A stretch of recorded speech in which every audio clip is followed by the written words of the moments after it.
Assalamualaikum warahmatullahi wabarakatuh.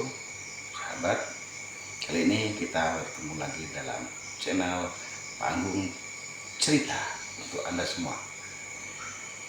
Kali ini saya akan menceritakan tentang cerita dongeng rakyat Maluku, Penebang Kayu dan Pohon Bulu. Jangan kemana-mana, simak terus cerita berikut ini. Cerita dongeng rakyat Maluku, kisah penebang kayu. Pada zaman dahulu, di sebuah daerah pegunungan di Maluku, hiduplah seorang anak laki-laki bernama Yongki. Dia hidup sebatang kara dan sebenarnya berasal dari daerah Manipa. Namun, sejak kedua orang tuanya meninggal, ia kemudian pindah dan menetap di Benteng.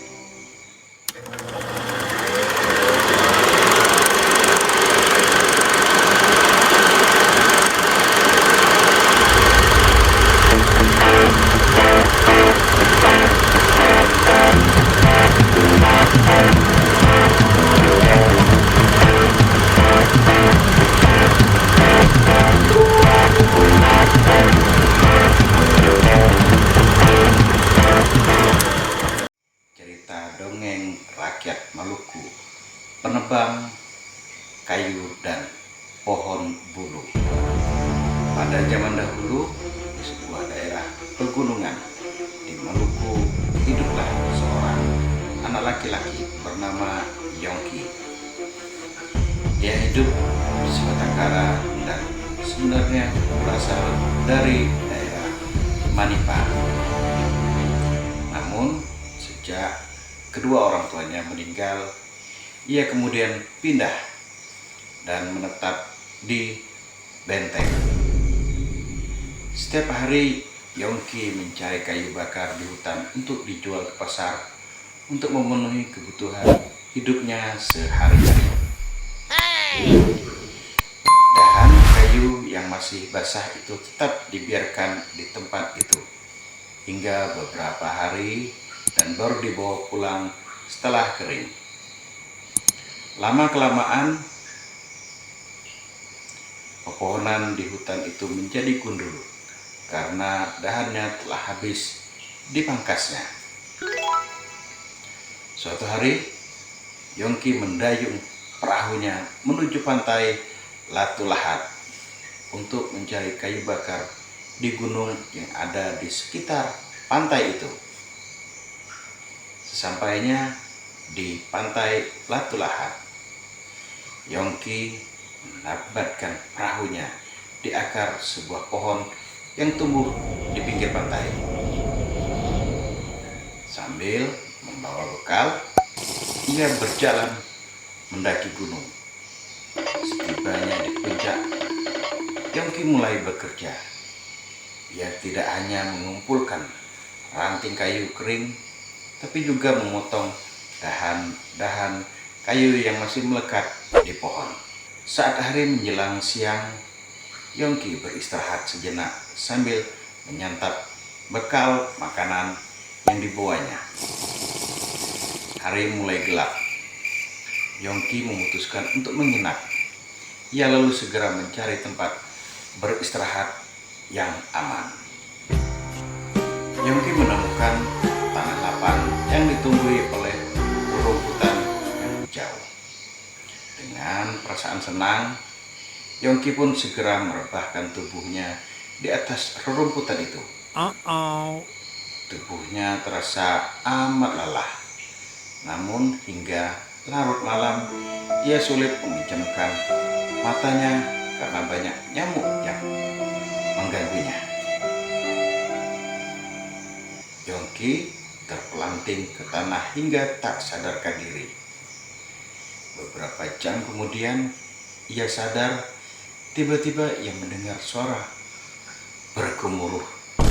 Seorang lelaki tua yang bertubuh tinggi dan besar telah berdiri di depannya.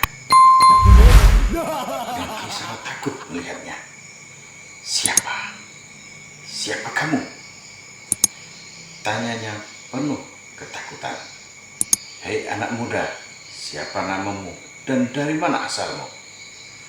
Tanya lelaki tua itu dengan suara menggelegar. Aku Yongki dari Manipa. Tapi aku tinggal di benteng, jawab Yongki dengan gugup. Lelaki tua itu tampak berpikir lalu berkata, "Mengapa kamu masuk ke tempatku dan merusak hutan yang ada di daerahku?" Tanya lelaki tua itu menyelidik.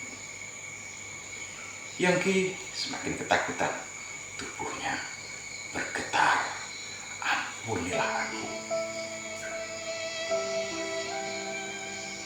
Ampunilah aku, Kek. Aku ini anak sebatang kara. Untuk bisa bertahan hidup, aku hanya mencari kayu bakar untuk dijual ke pasar, ungkap Yongki mengiba. Laki tua itu pun terketuk hatinya. Baiklah, aku memaafkan, wahai anak muda. Sekarang mintalah apapun yang kau minta dariku. Pasti ku kabulkan. Oh, no. Ujar lelaki tua itu. Maaf, Kek, aku tidak meminta apa-apa kepada kakek. Tapi apapun yang kakek berikan akan aku terima dengan senang hati, jawab Yongki. Baiklah, sekarang pejamkan matamu, seru sang kakek serayam mengambil sepotong bulu yang tumbuh tidak jauh di belakang Yongki. Dengan kesaktiannya, kakek itu menusukkan bulu itu ke kepala Yongki hingga tembus ke kaki dan segera mencabutnya kembali. Yongki tidak merasakan sakit sedikit pun. Kalah matamu pelan-pelan, ujar si kakek. Begitu matanya terbuka, Yongki merasa tubuhnya sangat bertenaga yang luar biasa.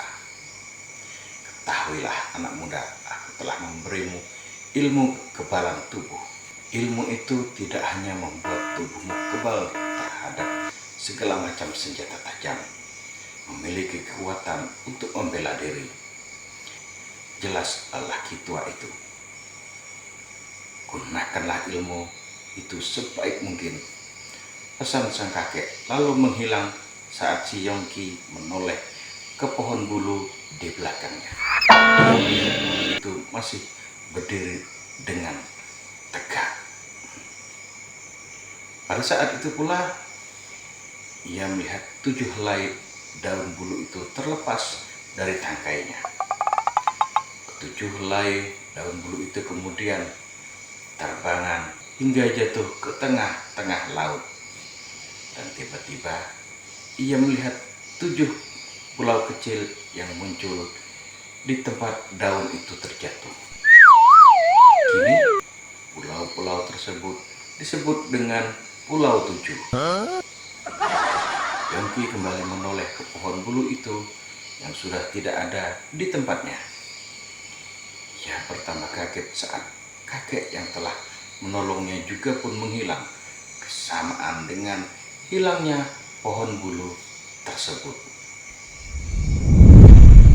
Esok harinya cepat-cepat Yongki kembali ke perkampungan dan menceritakan semua peristiwa yang dialaminya. Yongki senantiasa menggunakan ilmunya untuk menjaga diri dan menolong orang lain.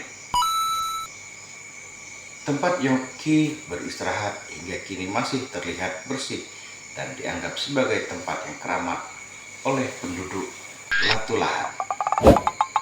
Sementara itu, pohon bulu yang terlihat Yongki disebut dengan nama bulu pamali karena tumbuh dan hilang secara misterius. Pesan moral dari cerita dongeng rakyat Maluku adalah minta izinlah sebelum memasuki wilayah orang lain agar tidak timbul bahaya yang akan menimpa kita. Selain itu, jagalah kelestarian lingkungan agar kehidupan bisa selalu terjaga. Demikianlah cerita dongeng rakyat Maluku, penebang kayu dan pohon bulu. Assalamualaikum warahmatullahi wabarakatuh. Salam budaya.